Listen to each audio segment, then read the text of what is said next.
हरियाणा में विधानसभा चुनाव में सभी प्रत्याशी अपनी अपनी जोर आजमाइश कर रहे और लगातार जनसंपर्क कर रहे। आज भाजपा प्रत्याशी देवेंद्र कौशिक ने हल्के के अनेक गांवों में जनसभा की, जहां कौशिक का फूल मालाओं व नोटों की माला डालकर सम्मान किया गया।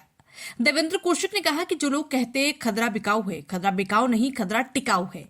नायब सैनिक की जनसभा के बाद खदरे का माहौल भाजपा के पक्ष में आ चुका है। जैसे जैसे चुनाव नजदीक आ रहे हैं, प्रत्याशी एक दूसरे पर सीधे तौर पर आरोप प्रत्यारोप लगा रहे।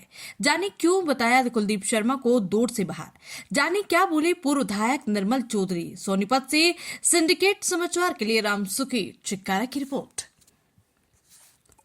दतौली गांव में आए थे, कितना क्या असर पड़ेगा?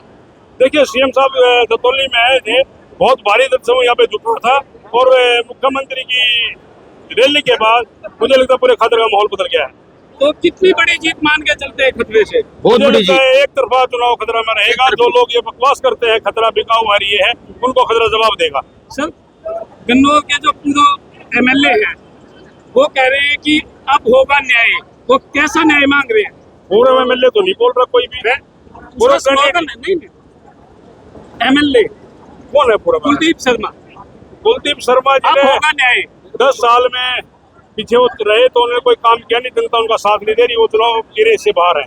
क्योंकि एक निर्दलीय उम्मीदवार भी कह रहा है कि अब गन्नौर की जनता न्याय करेगी, एक कह रहा कि अब होगा न्याय। गन्नौर की जनता ने न्याय कर दिया, भारतीय जनता पार्टी के साथ है। मेरा भारतीय जनता पार्टी का एक एक कार्यकर्ता तन मन और धन लगा के पूरी पार्टी को उठाने का और उसको जिताने का काम कर रहा है।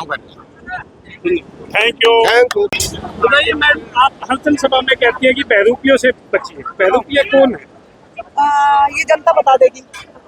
ये मेरे और जनता के बीच का संबंध है और ये लोग जानते हैं कौन बहरूपी है और क्या बहरूप हो रहा है, कौन बहका रहा है। एक मिनट, इनसे पूछो कौन बहरूपी है, आप समझ जाएंगे। और आप 2-4 जनसभा घूम लीजिए, आपको अपने आप पता चल जाएगा।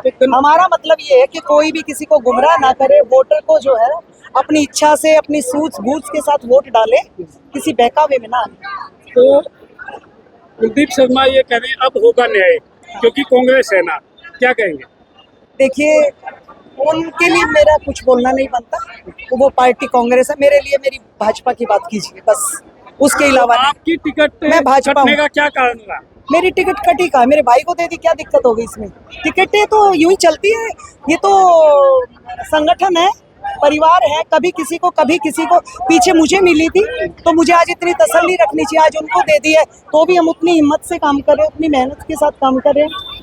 संगठन शीर्ष नेतृत्व जो भी आदेश करता है, हम उस आदेश की पालना करते हैं।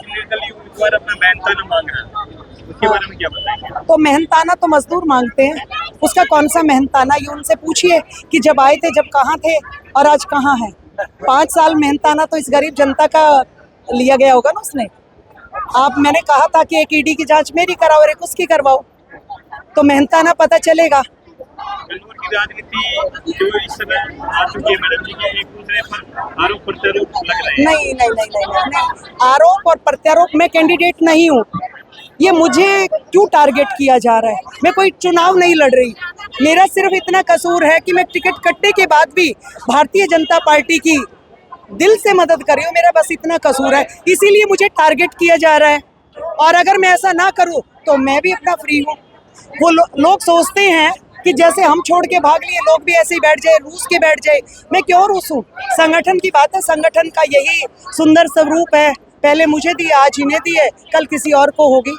और पार्टी में बहुत कुछ होता है, सब लोगों को एडजस्ट किया जाता है, सबको संतुष्ट रहना चाहिए और बहुत ज़्यादा महत्वाकांक्षाएं नहीं होनी चाहिए।